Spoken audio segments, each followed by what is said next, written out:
Evening, everybody. I'm here with an audio review of tonight's Impact, TNA Impact, that is. And just like with my Raw review that I did, again, like I mentioned, this is going to be an audio because the batteries I currently have in my camera are Energizer batteries, but they're not the ultimate lithiums. So, excuse me there. So I'm going to talk a little bit about tonight's Impact.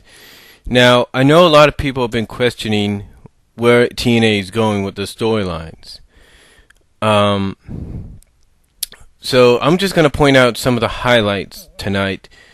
First of all, we start out the show with Abyss basically throwing chairs into the ring, grabbing chairs from the front row, scaring people off, throwing them into the ring, just basically tearing the place apart until Hogan comes out and tries to fight him off. Bischoff comes out, I guess tries to stand up for Hogan and try to stop Hogan from attacking Abyss, and then Bischoff ends up slapping Abyss and then Bischoff ends up slapping Abyss in the face by calling him an ungrateful son of a bitch.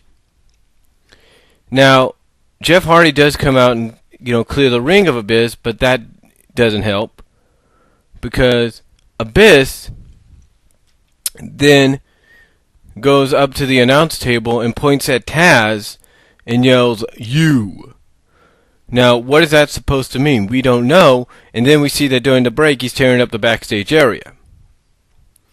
Well, anyway, we find out that Abyss will take on Jeff Hardy in the main event, and we also find out from Eric Bischoff that Rob Van Dam is going to be the special guest referee. Now, what else? Oh, yeah. We also get the return of the Pope, D'Angelo Dinero. He gets a huge ovation, does a great speech/shoot on how he's glad to be back. Kurt Angle comes out and basically tells him that, hey, both you and I have something in common. We both want to climb the ranks of the TNA ranking system, get a shot at the TNA title. So let's do this. Let's have a match at Victory Road, me against you. If I win, I get your ranking spot. If you win, Kurt says he'll leave. TNA. So we'll find out what's going to happen there. And then, of course, we have the arrival. Oh, sorry about that. Drinking some Kool-Aid there. But then, sorry about the moving of the microphone a little bit. But then we have the arrival during the Madison Rayne Taylor Wilde match. We have the arrival of the ECW faction, and this time they're joined by Rhino. And Taz and Mike Tenay keeps asking Taz, "Do you know what's going on? You have to know something." And Taz only says that, hey, the only thing that I got out of Tommy Dreamer is time will tell.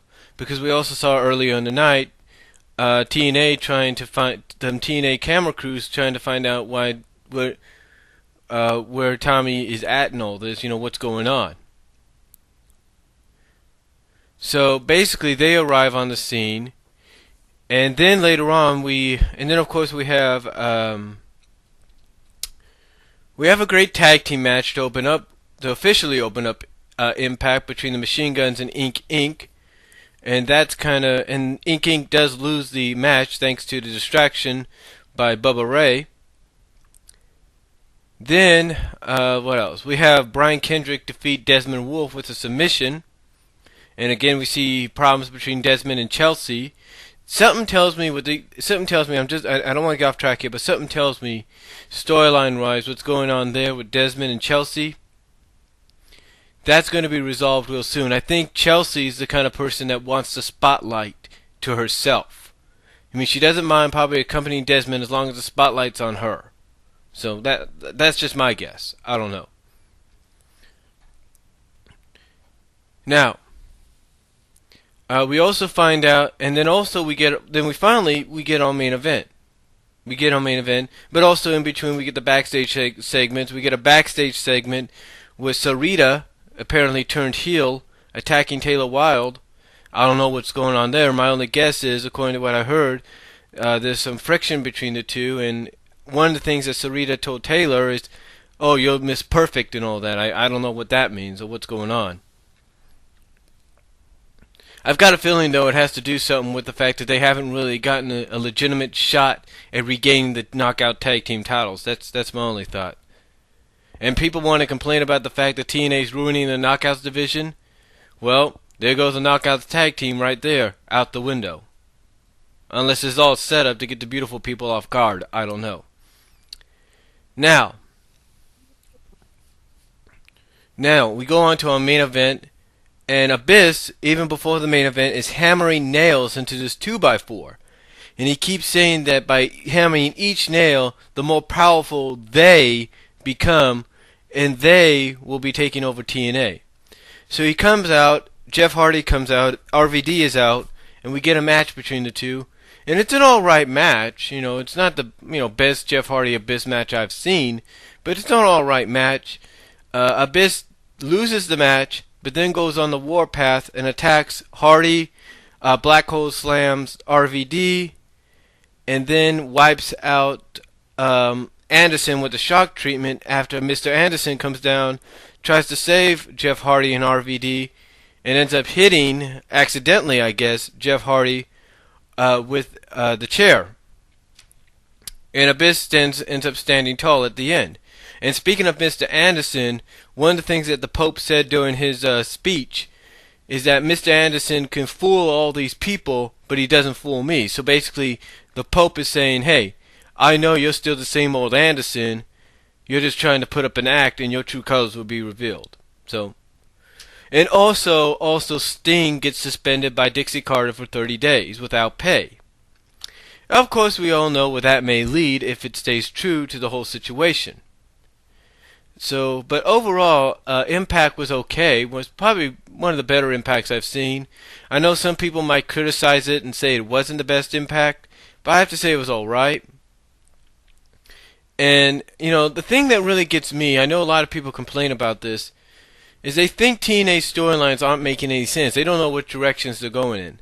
I mean, I just read a report on the Bleacher Report somewhere where someone's reporting about the fact that TNA's story angles aren't going, they don't know what direction the storylines are going in. Well, I think we all know what's going to happen. Victory Road's coming up. And that's obviously going to be the pay-per-view. Because think about it this way. If the Sting storyline does have to do, is what it is, and it reveals, and it ends up storyline-wise revealing Hogan and Bischoff to be corrupt men and only out for themselves and wanting to reform the NWO, if you will, kind of deal, then what better place to do it than at Victory Road, which would be 15 years later to this date? What better place? And then what better place for the ECW guys to maybe make their debut as they than Victory Road? I mean, some people are projecting the fact that eventually down the line we're going to have some kind of a Survivor Series kind of elimination type match or something like that. Well, on one side you're going to have Hogan, Bischoff, you're going to have Jarrett maybe because people are thinking Jarrett's going to go heel. You're going to have Kevin Nash, maybe Eric Young, who knows, going up against RVD, Sting, and the original ECW guys. So, who knows? That might happen as well. And a lot of people are thinking that we'll also very soon see the debut of Paul Heyman. As part of this they storyline that Abyss is now in. So, the question is, though, is this all going to be revealed at Victory Road? Well, if suspending Sting for 30 days is part of it, then so be it.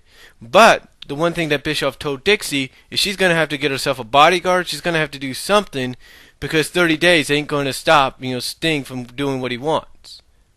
But eventually, I've got a feeling Sting's going to find a way, storyline-wise, to get Hogan or Bischoff to admit the truth.